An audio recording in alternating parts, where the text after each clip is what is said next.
Hello everyone and welcome to my channel Body Mind Healing. My name is Maria Sanchez.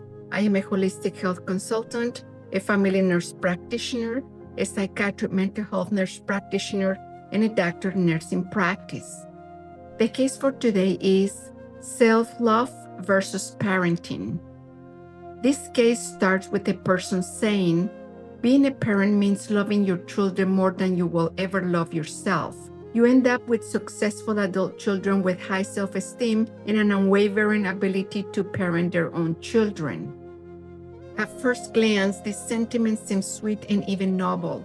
Yet beneath the surface lies a common misunderstanding about love, parenting, and the role of the self. Parenting is not about placing children above their parents, nor about abandoning one's own worth in the name of sacrifice. Doing this is not an act of love as it appears, but rather the perpetuation of past wounds. Those memories trapped in our subconscious, that emotional pain we dare not face and heal, and which we unconsciously covered up by claiming to love others more than ourselves. Yes, that is right. We are talking about the wounds of abandonment, rejection, unworthiness, or fear of not being enough that we developed during our childhood and that we still have not resolved.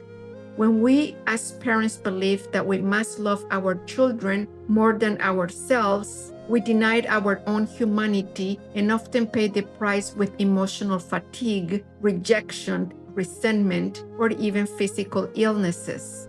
Many health issues, including autoimmune diseases, are related to chronic self-denial.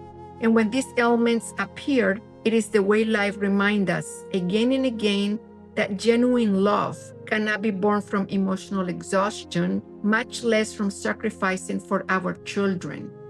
The belief that our children will only thrive if we love them more than ourselves is not devotion, but distortion.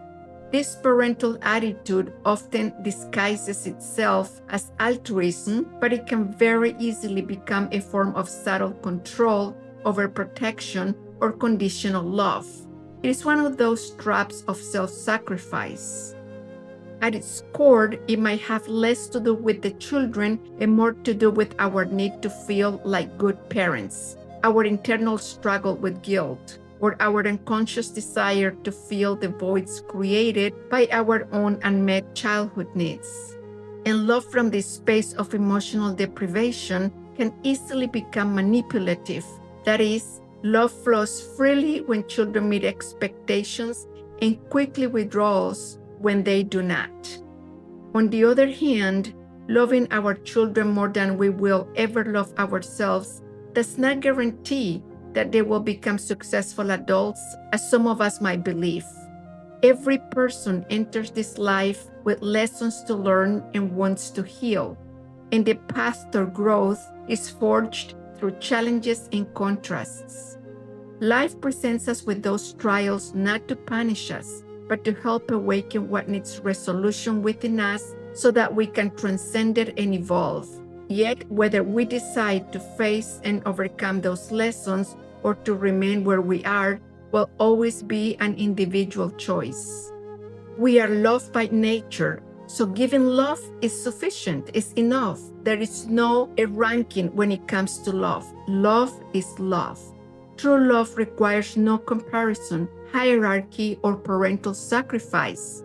No human being grows stronger or healthier when another abandons themselves for their sake. Instead, such a sacrifice weakens both sides. A parent who has neglected their own wholeness cannot offer presence, freedom, or true guidance. The most challenging lesson life teaches us about love is this: we cannot love anyone more than we love ourselves. We must learn to love ourselves first. It is only by rooting in self-respect and inner peace that we create the conditions for real and conditional love. When we, parents, claim otherwise, we often confuse attachment, identity, fear, or pain with love itself. Genuine love flows with awareness and clarity. It does not force and it does not confuse others with our own wounds. Meaning, It does not mirror our shadows onto others, in this case, onto our children. Children are not extensions of us. They are sovereign beings, souls inhabiting human bodies just like us. Children are not ours, but companions on the human journey. To claim that they are greater or lesser, or that they deserve more love than we grant ourselves, is to misunderstand our equality as souls. To neglect ourselves in the name of love is in truth to dishonor both ourselves and our children. Real love begins with a deep awareness of our inner state. It requires healing our wounds, honoring our worth, and learning to see others without distortion. When we parents love ourselves first, fully, unapologetically, we model wholeness, authenticity, and strength. We walk the path of genuine love. From this place, we can guide our children with clarity, offering love that is not conditional, not manipulative, and not rooted in fear or emotional pain. The greatest gift we can give children is not to love them more than ourselves, but to show them what it looks like to live from self-love. In doing so, we affirm that they too are worthy of loving themselves fully.